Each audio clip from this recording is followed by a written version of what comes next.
জেলা সংগঠনের পক্ষ থেকে আন্তরিক ধন্যবাদ ও মোবারকবাদ জানাচ্ছি। সংগ্রামী তাওহীদি জনতা, এ পর্যায়ে বক্তব্য নিয়ে আসছেন শহীদের রক্তস্নাত কাফেলা, দক্ষিণ পূর্ব এশিয়ার সর্ববৃহৎ ছাত্র সংগঠন, 2024-এর জুলাই আন্দোলনের অন্যতম সংগঠক, বাংলাদেশ ইসলামী ছাত্র শিবিরের কেন্দ্রীয় সভাপতি জনাব জাহিদুল ইসলাম। বক্তব্য নিয়ে আসছেন জনাব জাহিদুল ইসলাম।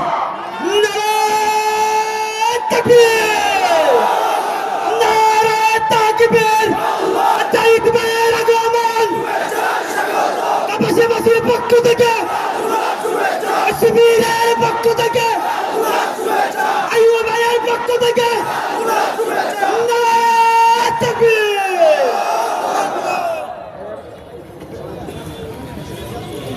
আলহামদুলিল্লাহ, ওয়াসসালাতু ওয়াসসালামু আলা রাসূলিল কারীম ওয়া আলা আলিহি ওয়া আসহাবিহি আজমাইন।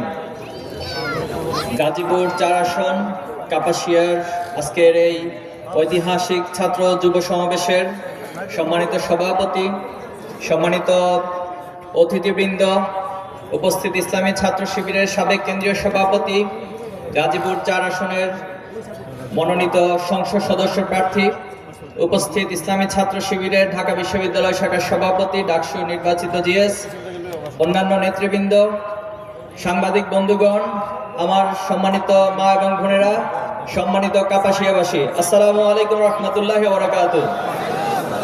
আপনারা সবাই ভালো আছেন? আলহামদুলিল্লাহ, আল্লাহ তাআলা শুকরিয়া, আমাদেরকে আজকের ঐতিহাসিক সমাবেশের অংশ হওয়ার জন্য সুযোগ দিয়েছেন। আমরা এখানে অংশগ্রহণ করতে পেরেছি, আলহামদুলিল্লাহ। দরুদ ও সালাম পেশ করছি বিশ্ব মানবতার মুক্তির দূত, সর্বকালের শ্রেষ্ঠ মানুষ, আমাদের প্রিয় নবী হযরত মুহাম্মদ মুস্তাফা সাল্লাল্লাহু আলাইহি ওয়াসাল্লামের প্রতি। শহীদদের শাহাদাতের মর্যাদা কামনা করছি। যারা আল্লাহর এই জমিনে দ্বীন প্রতিষ্ঠার জন্য, যারা আল্লাহর এই জমিনে ন্যায় এবং ইনসাফ প্রতিষ্ঠার জন্য, এই জমিন থেকে সকল বৈষম্য অন্যায়কে দূরীভূত করার জন্য, জুলুম এবং নির্যাতনের নিঃশেষ করার জন্য তারা তাদের জীবনকে দিয়েছেন, বিলিয়ে দিয়েছেন। আমরা তাদের জন্য দোয়া করছি। এবং বিশেষভাবে 2024-এর জুলাই এবং আগস্টে যারা তাদের রক্ত দিয়ে, জীবন দিয়ে এই বাংলাদেশকে একটি ফ্যাসিবাদ মুক্ত বাংলাদেশে পরিণত করার জন্য, এই বাংলাদেশের যে অপার সম্ভাবনা রয়েছে সেই সম্ভাবনার উপরে ভিত্তি করে এই বাংলাদেশকে একটি সমৃদ্ধ বাংলাদেশে পরিণত করার জন্য আজকে যে স্বপ্ন এবং পরিবেশ আমাদের কাছে দিয়েছেন, আমরা তাদেরকে স্মরণ করছি এবং তাদের জন্য দোয়া করছি। আল্লাহ সবাইকে শাহাদাতের মর্যাদা দান করুন, আল্লাহুম্মা আমিন। আমি বিশেষভাবে দোয়া করছি বাংলাদেশের 3 বারের সাবেক প্রধানমন্ত্রী, যিনি বর্তমানে অসুস্থ অবস্থায় রয়েছেন এবং জীবন মৃত্যু সন্ধিক্ষণে তিনি অবস্থান করছেন। আমরা বিশেষভাবে তার জন্য দোয়া করছি। আল্লাহ তাআলা বিগত সময়ে তিনি বাংলাদেশের জন্য যতটুকু অবদান রেখেছেন সেটা যেন আল্লাহ কবুল করেন এবং সকলের দোয়ার ভিত্তিতে আল্লাহ যেন ওনাকে সুস্থতার নিয়ামত দান করেন, আল্লাহুম্মা আমিন। সংগ্রামী কাপাসিয়াবাসী, আজকে এখানে আমরা কেন একত্রিত হয়েছি, নিঃসন্দেহে আপনাদের কাছে সেটা ইতিমধ্যে স্পষ্ট হয়েছে। এই বাংলাদেশের ভূখণ্ড ঐতিহাসিকভাবে জুলুম এবং নির্যাতনের মধ্য দিয়ে গিয়েছে। এই ভূখণ্ডের ইতিহাস হচ্ছে আমরা রক্ত দিয়েছি, জীবন দিয়েছি, আমরা আমাদের স্বাধীনতা সার্বভৌমত্ব রক্ষার জন্য নিজের সবটুকু বিলিয়ে দিয়েছি। কিন্তু সেই স্বাধীনতা সার্বভৌমত্ব বারবার প্রশ্নের সম্মুখীন হয়েছে, বারবার হুমকির সম্মুখীন হয়েছে। সেই ইংরেজ উপনিবেশিক শাসন আমল থেকে শুরু করে এই জনপদের আলেম ওলামারা জীবন দিয়েছে। বালাকোটের প্রান্তরে শহীদ আহমদ বেরলভী, শহীদ ইসমাইল শহীদরা জীবন দিয়েছেন, কিন্তু কখনো বাতিল শক্তির কাছে, সাম্রাজ্য শক্তির কাছে মাথা নত করেন নাই। আদি শরীয়তুল্লাহরা এখানে লড়াই করেছেন, সংগ্রাম করেছেন, শহীদ তিতুমীর জীবন দিয়েছেন, বাঁশের কেল্লা তৈরি করেছেন। এখানে যুগে যুগে বিভিন্ন সময় আলেম ওলামারা জীবন দিয়েছেন, কিন্তু কারো কাছে কখনোই মাথা নত করেন নাই। এই বাংলাদেশে সেই 52, 69, 71, 90 সহ সর্বশেষ 2024 পর্যন্ত ছাত্র জনতা, এদেশের আপামর মানুষ বারবার জীবন দিয়েছে, রক্ত দিয়েছে, কিন্তু কোনো সাম্রাজ্যবাদী, আধিপত্যবাদী শক্তির কাছে মাথা নত করে নাই। আমরা 2024-এর পর এই প্রজন্ম প্রবলভাবে, চমৎকারভাবে আমরা স্বপ্ন দেখছি। আমরা স্বপ্নের কথাগুলো সবার কাছে উপস্থাপন করছি যে কেমন বাংলাদেশ আমরা দেখতে চাই। আমরা ভেবেছিলাম ফ্যাসিবাদী হাসিনা যখন এখান থেকে পালিয়ে গিয়েছে, এখানকার মানুষের চিন্তার, রাজনৈতিক কালচারের একটি বড় পরিবর্তন হবে। কিন্তু দুর্ভাগ্যজনক হলেও সত্য, আমরা দেখছি এখনো কারো কারো মাঝে সেই চিন্তার পরিবর্তন ঘটে নাই। তারা ফ্যাসিবাদী হাসিনা যা রেখে গিয়েছে তার অসমাপ্ত কাজগুলো নিজেদের কাঁধে তুলে নিয়েছে। ফ্যাসিবাদী সময় আমরা খুন হত্যার রাজনীতি দেখেছি, আজকে আমরা দেখছি পাথর মেরে মানুষ হত্যা করেন। আপনারা দেখেছেন?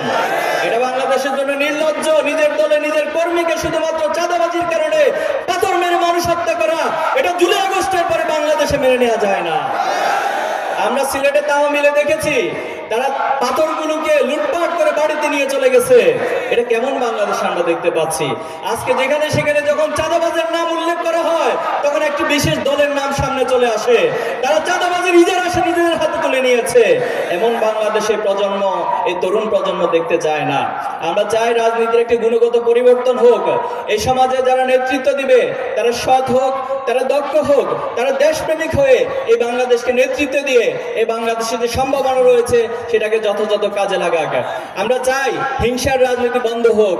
আমরা চাই কাদা ছোড়াছুড়ির রাজনীতি বন্ধ হোক। রাজনীতির মধ্যে উদারতা থাকবে, সহনশীলতা থাকবে, সম্মান থাকবে, এমন একটি রাজনীতি জুলাই আগস্টে যে প্রজন্ম তারা দেখতে চায়।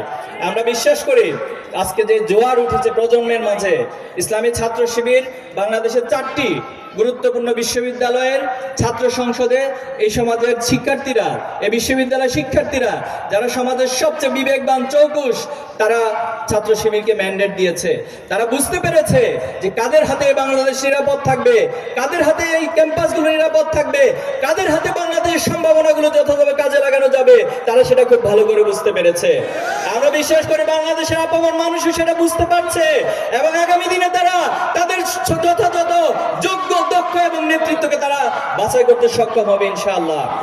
আমরা মনে করি এই কাপাসিয়াতে যিনি আপনাদের প্রার্থী হয়েছেন, আমাদের শ্রদ্ধেয় সাবেক কেন্দ্রীয় সভাপতি জনাব সালাউদ্দিন আইয়ুবী, তিনি ওনার নামের প্রতি যথেষ্ট সুবিচার করেছেন।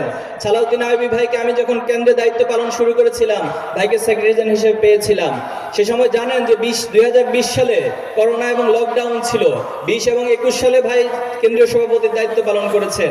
এটা একটি নতুন অভিজ্ঞতা, নতুন পরিবেশ ছিল বাংলাদেশের জন্য। কিন্তু ছাত্র শিবিরের মতো একটি বৃহৎ সংগঠনকে ভাই যেভাবে করে নেতৃত্ব দিয়েছেন, একটি ক্রিটিক্যাল মুহূর্তকে, ক্রাইসিস মুহূর্ত কিভাবে ওভারকাম করতে হয়, এটা ভাই খুব ভালো করে জানেন। আমরা আশা করব ভাইয়ের যে জাতীয় পর্যায়ে যে নেতৃত্ব, ইসলামী ছাত্র শিবিরকে নেতৃত্ব এবং আন্তর্জাতিক অঙ্গনে ভাইয়ের যে নেটওয়ার্ক এবং যে পরিধি রয়েছে, তার মধ্যে কাপাসিয়াকে তার যথাযথভাবে গড়ে তুলবে ইনশাআল্লাহ। আমরা সেই প্রত্যাশা রাখি ভাইয়ের প্রতি। সংগ্রামে উপস্থিতি, আজকে যারা এখানে যুবক রয়েছেন, পৃথিবীর ইতিহাস প্রমাণ করে পৃথিবীর প্রত্যেকটি ঐতিহাসিক বড় বড় পরিবর্তনে যুবকদের অবদান রয়েছে। সেটা বৈশ্বিকভাবে যেমন রয়েছে, এই বাংলাদেশের ক্ষেত্রে তেমনই রয়েছে। আমরা জানি মুসা আলাইহিস সালাম যুবক ছিলেন। তিনি ফিরাউনের যে অন্যায় জুলুম, তার বিপরীতে তিনি শির দাঁড় করে দাঁড়িয়েছিলেন। ইব্রাহিম আলাইহিস সালাম যুবক ছিলেন, তিনি নমরুদের অন্যায়ের বিরুদ্ধে দাঁড়িয়েছিলেন। অতীতে যারা সালাউদ্দিন আইয়ুবী ছিল, পৃথিবীর ইতিহাসে বড় বিপ্লব সংগঠন করেছে, ইতিহাসে যে ন্যায় ইনসাফ প্রতিষ্ঠা করেছে। তারেক বিন জিয়াদ ছিল, এই বখতিয়ার খিলজি ছিল, এটা সবাই যুবক ছিল। আল্লাহ রাসূলুল্লাহ সাল্লাল্লাহু আলাইহি ওয়াসাল্লামের সাহাবে আজমাইন ছিল, তারা এক একজন যুবক ছিল। মাজ এবং মুআজ ছিল, তালহা জুবাইর ছিল, তারা প্রত্যেকেই তাদের যৌবনের সর্বোচ্চ শক্তি দিয়ে এই সমাজ, রাষ্ট্র, এই পৃথিবীতে বড় পরিবর্তন সাধন করেছিল। এবং বাংলাদেশের প্রেক্ষাপটে জুলাই আগস্টে আমরা দেখেছি যুবকরা, ছাত্ররা যখন মাঠে নেমে এসেছিল, ফ্যাসিবাদী হাসিনা তার সকল কিছুকে, সকল দাম্ভিকতাকে পদের মাটিতে ধুলো মিশিয়ে দিয়ে সে হেলিকপ্টারে করে পালিয়ে যেতে বাধ্য হয়েছিল। এজন্য যুবকরা যদি জেগে উঠে, যে সমাজে যুবকরা সমাজ পরিবর্তনের জন্য এগিয়ে আসবে, সে সমাজের পরিবর্তন পৃথিবীর কোন শক্তি নাই দমিয়ে রাখতে পারবে। সংগ্রামে উপস্থিত, ইসলামী ছাত্র শিবির তার প্রতিষ্ঠা লগ্ন থেকে বাংলাদেশের ছাত্রদেরকে, যুবকদেরকে গড়ে তোলার জন্য আপ্রাণ প্রচেষ্টা চালিয়ে যাচ্ছে। কিন্তু আমাদের এই অগ্রযাত্রায় বিভিন্ন মহল নানা সময় বাধাগ্রস্ত করার চেষ্টা করছে। আমাদের অনেক ভাইদেরকে হত্যা করেছে, আমাদের অনেক ভাইদেরকে গুম করা হয়েছে, তাদের লাশ বিভিন্ন জায়গায় খুঁজে পাওয়া গিয়েছিল। দুঃখজনক হলেও সত্য, জুলাই আগস্টের পর আজ পর্যন্ত আমাদের 7 জন ভাই এখনো ফিরে আসে নাই। এত জুলুম, নির্যাতন, এত ত্যাগ কোরবানির পরেও ছাত্র শিবিরের অগ্রযাত্রা এক মুহূর্তের জন্য কোনোদিন বন্ধ হয় নাই। আমরা দুর্ভাগ্যজনকভাবে লক্ষ্য করছি, একটি মহল এখনো পর্যন্ত ফ্যাসিবাদী সেই স্লোগান দেয়, একটি শিবির দর ধরে ধরে জবাই কর। এর চেয়ে হিংস্র, এর চেয়ে বর্বর স্লোগান কোনো কিছু হতে পারে না। সুন্দরবনের যে হিংস্র পশু রয়েছে, তাদের জন্য সকাল বিকাল মানুষ নাস্তা করতে হয় না। তাহলে আপনারা কেমন মানুষ হলেন? পশুর চেয়ে নিকৃষ্ট ভূমিকা আপনারা অবতীর্ণ হচ্ছেন। আপনাদেরকে থামার জন্য বলবো, যারা অতীতে ইসলামী ছাত্র শিবিরের অগ্রযাত্রাকে থামিয়ে দিতে চেয়েছে, ইতিহাস প্রমাণ করে তারাই বরং থেমে গিয়েছে। আমাদেরকে ভয় দেখাতে এসে শয়তান সবসময় অন্ধকারে পালিয়ে গিয়েছে। আমাদেরকে যারা নিষিদ্ধ করেছিল তারাই বরং বাংলাদেশ থেকে নিষিদ্ধ উৎখাত হেলিকপ্টারে করে ভারতে পালিয়ে গিয়েছে। এই জন্য এই প্রজন্ম কোনো ফ্যাসিবাদী শক্তি, কারো রক্তচক্ষু, কোনো আধিপত্যবাদ, কোনো সাম্রাজ্যবাদকে পরোয়া করে না। এই প্রজন্ম শুধু একমাত্র আল্লাহকে ভয় করতে জানে। আমরা এই ঘোষণা দিয়েছি, আসলামতু লিরাব্বিল আলামিন। আমরা এক আল্লাহর কাছে আত্মসমর্পণ করি, এক আল্লাহর কাছে মাথা নত করি। দুনিয়ার কোনো শক্তির কাছে, কোনো শক্তির কাছে আমরা পরোয়া করি না, মাথা নত করি না। সংগ্রামী উপস্থিতি, এই বাংলাদেশ অপার সম্ভাবনার বাংলাদেশ। পৃথিবীর সবচেয়ে বড় সি বিচ বাংলাদেশে রয়েছে কক্সবাজার, আপনারা জানেন। পৃথিবীর সবচেয়ে বড় ম্যানগ্রোভ ফরেস্ট সুন্দরবন বাংলাদেশের অধিকারে রয়েছে। নদী মাতৃকতার মধ্য দিয়ে যে বাংলাদেশ গড়ে উঠেছে, পুরো বাংলাদেশটাকে একটা পর্যটন শিল্প, পর্যটন রাষ্ট্রে পরিণত করা সম্ভব। হিলারি ক্লিন্টন বাংলাদেশে এসে বলেছিল যে আমার কাছে সেন্ট মার্টিন এবং মৌলভীবাজারের কুলাউড়া পাহাড় অনেক বেশি গুরুত্বপূর্ণ। তারা আমাদের এই দেশকে এত দূর মাইল থেকে অবজার্ভ করে এখানে কি সম্পদ রয়েছে সেটা তারা আইডেন্টিফাই করে, কিন্তু আমার দেশে যারা বিগত সময়ে নেতৃত্ব দিয়েছে তারা কখনো সেই বিষয়গুলো নিয়ে ভাবে নাই। বরং তারা সবসময় লুটপাটের রাজনীতি করেছে, চাঁদাবাজের রাজনীতি করেছে, সন্ত্রাসের রাজনীতি করেছে। এই জন্য আমরা বলতে চাই, আগামী দিনে যে বাংলাদেশ গড়ে উঠবে সেটা তারুণ্যের স্বপ্নের বাংলাদেশ গড়ে উঠবে। যারা ছাত্ররা এখানে আছেন, আপনাদের প্রতি অনুরোধ থাকবে, আপনারা পড়ার সময় একাডেমিক ভাবে যেভাবে ভালো হবেন, আপনারা পিতামাতার কাছে সবচেয়ে ভালো সন্তান হবেন, আপনি আপনার শিক্ষকের কাছে ভালো ছাত্র হবেন, প্রতিবেশীর কাছে সবচেয়ে ভালো প্রতিবেশী হবেন, আপনার বন্ধুদের কাছে সবচেয়ে ভালো বন্ধু হবেন।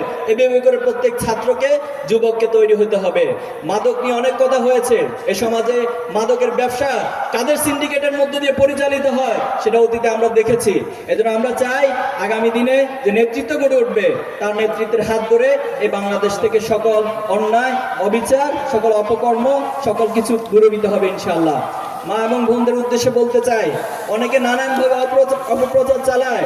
ইসলামপন্থীরা, সৎ মানুষরা যদি সমাজে নেতৃত্বে আসে তাহলে নারীদের অধিকার বঞ্চিত হবে। এর চেয়ে হাস্যকর, এর চেয়ে বিভ্রান্তিকর মন্তব্য আর কিছু হতে পারে না। আপনারা খেয়াল করবেন, ইসলামের ইতিহাসে যখন আইএমএ জাহেলিয়াত ছিল, সেখানে কন্যা সন্তানদেরকে পিতামাতা তার জন্য লজ্জার কারণ মনে করত। তাদেরকে কন্যা সন্তান জন্ম নেওয়ার পর তাকে জীবন্ত পুতিত করা হতো। কিন্তু সেই সমাজে যখন আল্লাহ রাসূলুল্লাহ সাল্লাল্লাহু আলাইহি ওয়াসাল্লাম এসেছেন, ইসলামের আলো এসেছে, নারীদেরকে সমাজের সবচেয়ে সম্মানিত জায়গায় স্থান দেওয়া হয়েছে।